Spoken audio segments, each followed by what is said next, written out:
আমাদের এই মেধা, এই যোগ্যতা, এই ভিশন এটা তো নাই।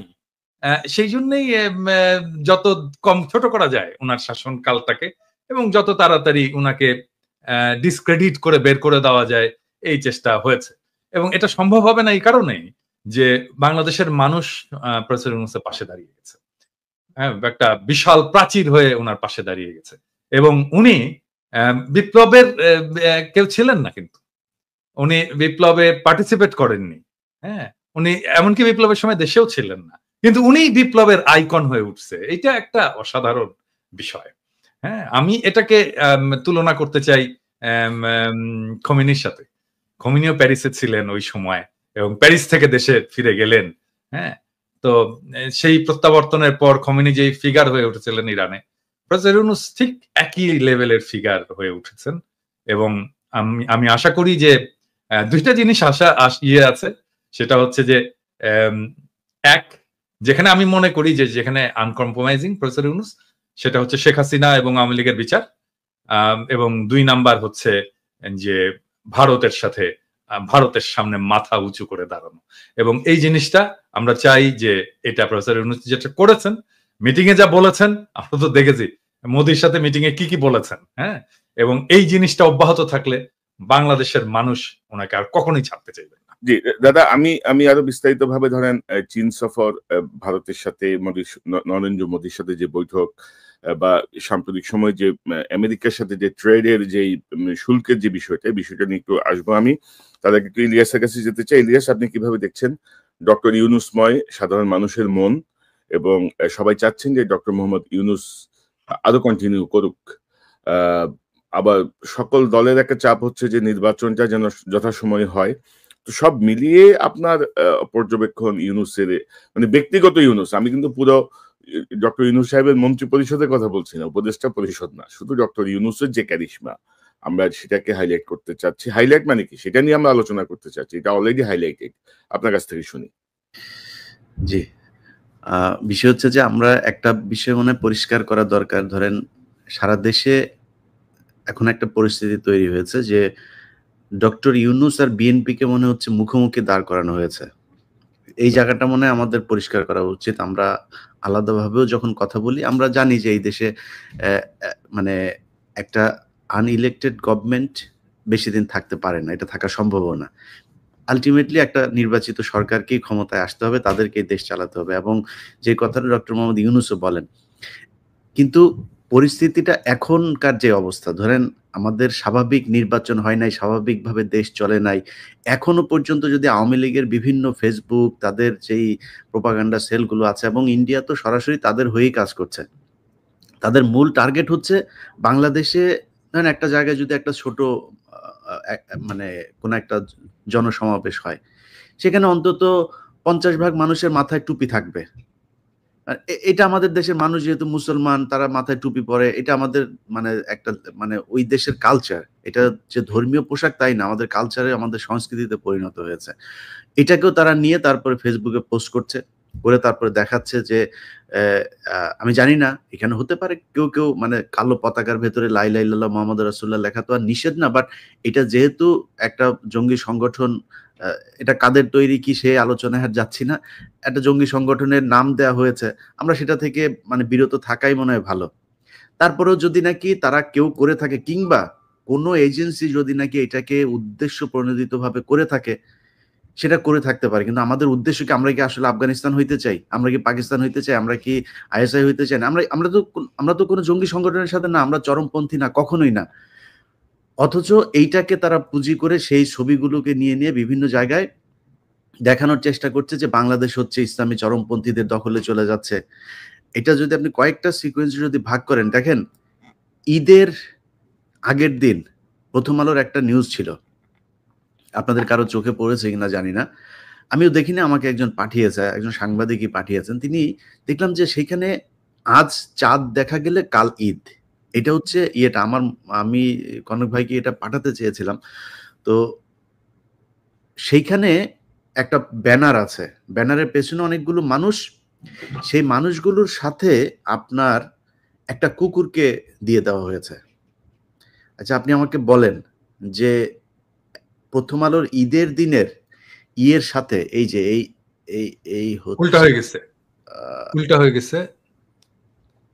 আমাকে একটু করতে হবে।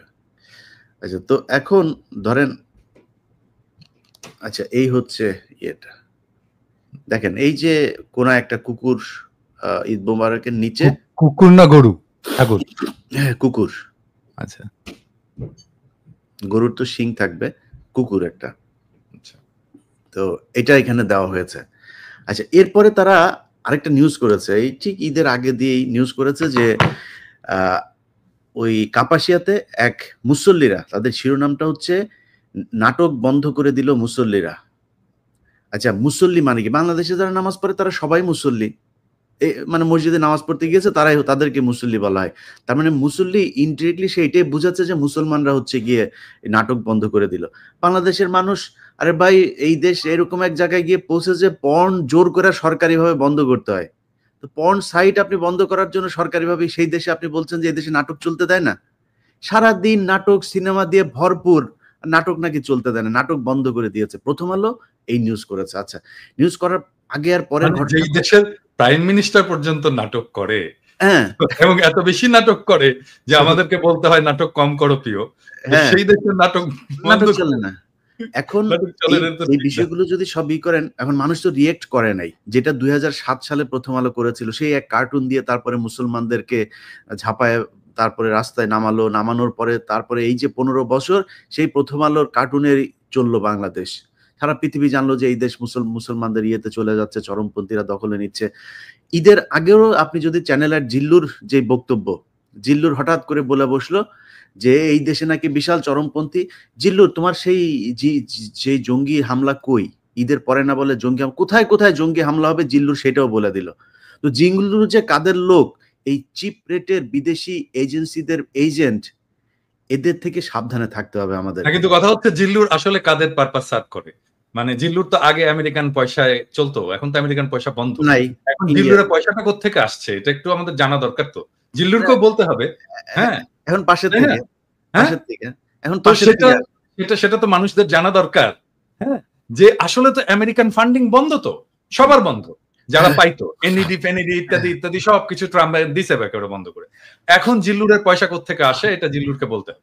এটা হচ্ছে যে প্রফেসর ইউনূস কি জিনিস, এটা তো বাংলাদেশকে বুঝতে দেয়নি গত 15-16 বছর হাসিনা। হ্যাঁ, কারণ হাসিনার মাথায় সবসময় ছিল এই সম্ভাবনাটা যে আমি আমার প্রতিপক্ষকে নিশ্চিহ্ন করে দেব, এবং প্রতিপক্ষ পলিটিক্যাল পার্টি থেকে তো অবশ্যই বিএনপি জামাতকে আমি নিশ্চিহ্ন করে দেব, এবং পলিটিক্যাল পার্টির বাইরে যে ন্যাশনাল ফিগার গুলো আমার প্রতিপক্ষ হতে পারে, আমাকে রিপ্লেস করতে পারে, মানুষের মনে আশা জাগাইতে পারে ভবিষ্যতের বাংলাদেশের নেতা হিসেবে, তাকেও আমি ক্র্যাশ করে দেবো। এর মধ্যে প্রফেসর ইউনূস ছিলেন, এবং প্রফেসর ইউনূসকে বাংলাদেশ কাজে লাগাতে পারেনি। টু টেল ইউ ফ্র্যাঙ্কলি, এটা একদমই পারেনি বাংলাদেশ কাজে লাগাতে।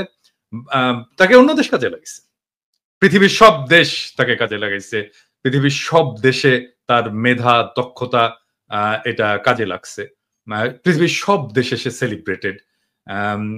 এইরকম ফিগার বাংলাদেশের ইতিহাসে আগামী 50-100 বছরে আসবে কিনা এটা আমার সন্দেহ আছে। মানে আমি অবশ্য ভবিষ্যৎ নিয়ে এত বড় ইয়ে করতে চাই না, কারণ আমরা ডেফিনেটলি আমরা প্রত্যাশা করি যে প্রফেসর ইউনূসের যোগ্যতাকেও ছাড়িয়ে যাক আমাদের আগামী প্রজন্ম।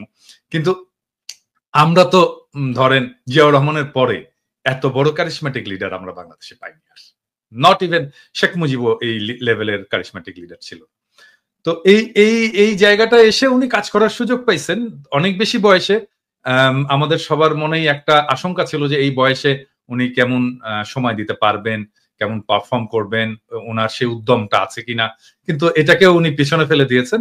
উনি একেবারে তরুণদের মতোই একই গতিতে উনি দৌড়ে যাচ্ছেন, এবং মাত্র 8 মাস। আজকের ভিডিওতে আমি বলছি যে প্রফেসর ইউনূস যেদিন ঈদের মাঠে হাত যারা ছুঁইতে পারছে তারা সবাই বলছে যে স্যার আর 5 বছর। কেন সবাই এরকম আহ্বান জানাচ্ছে, আকুতি জানাচ্ছে? কারণ এই একটা মানুষ অনেক দিন পর মানুষকে মানুষের মর্যাদা দিতে পারছে। হ্যাঁ, এটাই ইম্পর্টেন্ট। হ্যাঁ, এটাই ইম্পর্টেন্ট। এবং এই জায়গাটায় যে প্রফেসর ইউনূস যে স্ট্যান্ডার্ড সেট করে দিয়ে যাচ্ছে আমাদের ভবিষ্যৎ রাষ্ট্রনেতাদের জন্য, ভবিষ্যৎ শাসকের জন্য, এই স্ট্যান্ডার্ডটা অ্যাচিভ করতেই হবে, এবং এটা খুবই ইম্পর্টেন্ট। স্যার যতদিনই থাকেন, স্যার সামনের ডিসেম্বরে ইলেকশন দিয়ে চলে যান বা সামনের জুনে ইলেকশন দিয়ে চলে যান, হোয়াট এভার, যে যতদিনই থাকেন উনি যে স্ট্যান্ডার্ডটা সেট করে দিয়ে যাচ্ছেন, এটাই বাংলাদেশের শাসনের স্ট্যান্ডার্ড, এটাই বাংলাদেশের রাষ্ট্রনেতার স্ট্যান্ডার্ড হয়ে থাকবে।